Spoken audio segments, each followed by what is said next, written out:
video. So I was lucky enough to get my hands on an early version of the exploit that can be loaded on the PS5. Using the Lua Core exploit with Star Wars Racer Revenge, to be able to jailbreak higher firmwares up to 12.0. So 10.20 to 12.0 will soon be jailbreakable with and this is thanks to Chameleon, Kaisek, and Q and others for giving me access to preview this early. And beyond we've also seen the release from Gajin of the Project BD-JB, which of course is an unpatcher for the Blu-ray Jailbreak. So that once you jailbreak your console with Star Wars Racer Revenge, you will then be able to unpatch the Blu-ray Jailbreak, so that you can then use a Blu-ray to jailbreak your console as well. And we'll probably see, Blu-ray unpatching services pop up, because there aren't gonna be that many people to the Star Wars game. People who do have access to the Star Wars game will be able to unpatch the Blu-ray jailbreak for other people, so that they can jailbreak using a Blu-ray disc. So I'm gonna cover that here in this video as well, starting with the preview of the Star Wars Racer Revenge exploit.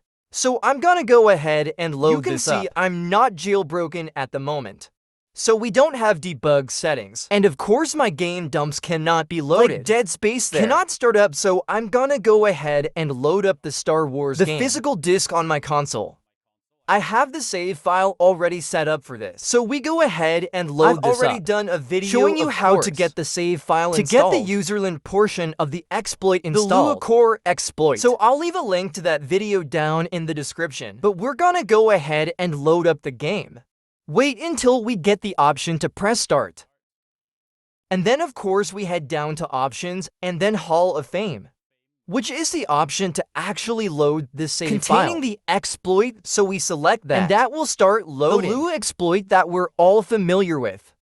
Except this version is version 2.1D, a slightly modified version there. I am running this on 10.01. Full disclosure, I haven't updated to 12.0, even though this will work all the way up to firmware 12.0 for the kernel exploit to jailbreak the PS5. But we don't have stuff support yet for firmware higher than 10.01.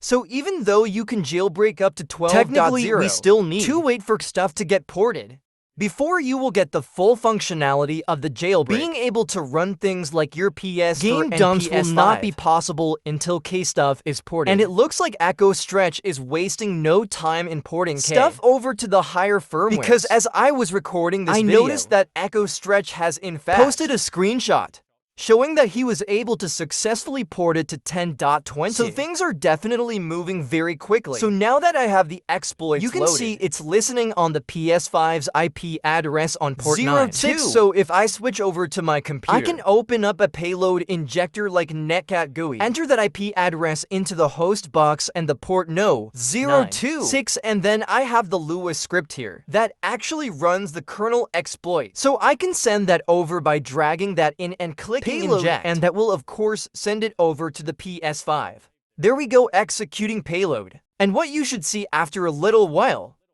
usually doesn't take too long.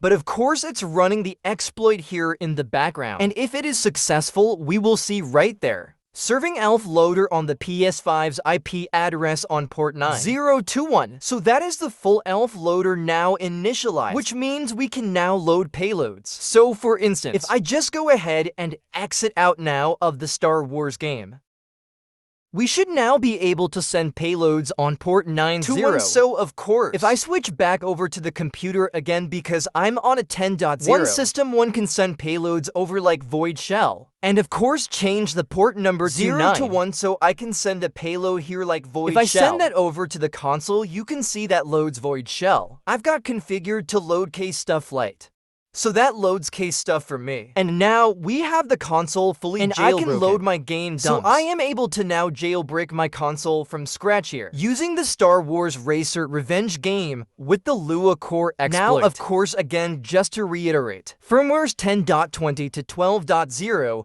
do not have K-Stuff support yet. Echo Stretch is working on porting it. But that's always the last step here, is to get K-Stuff ported to the higher firmwares. And then once K-Stuff gets ported on 10.20 to 12.0, you'll also be able to load it using the Star Wars Racer Revenge game. Up to firmware 12.0. Unload your PS for fake packages and your game dumps, applications, and everything else. Some payloads have already been ported up to firmware 12.0, like the FTP server payload. Now, another thing that we can do, now that we have the console jailbroken. You'll also see that the debug settings are now enabled as well. So now that we have the jailbreak running, we can load the Blu-Ray Unpatcher to unpatch the Blu-ray exploit. So all we gotta do here is switch back over to my computer again. I can take the BDJ Unpatch file from the Blu-ray release and drag that in, and we'll go ahead and send that again on port 9021, so we will inject payload. And of course that sends that overpatched bdjstack.jar. So the payload that we just loaded here basically automates the process of replacing the bdjstack file with the one that is vulnerable to the Blu-ray exploit,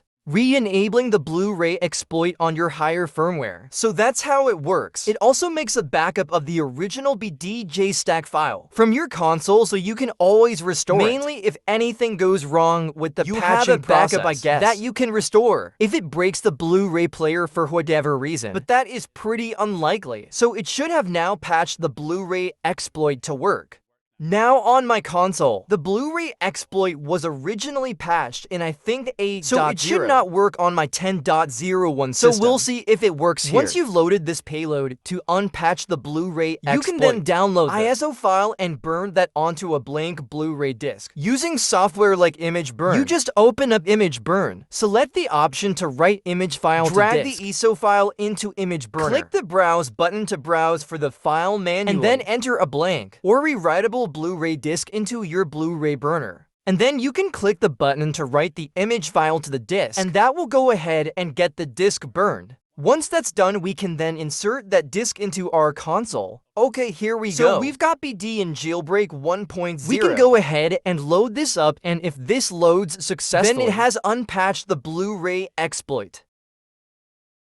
And yep, there we go, jar loader is listening on port 9025, so we can send jar payloads. So this ISO is just a test to make sure that the exploit has been unpatched. And in this case it has. If it was patched, it would just be a black screen. It would not actually load any further. But we are getting the exploit succeeded. But it does say here, exploit success. Sandbox escape achieved, and the jar loader is listening on 9.02. So there we go.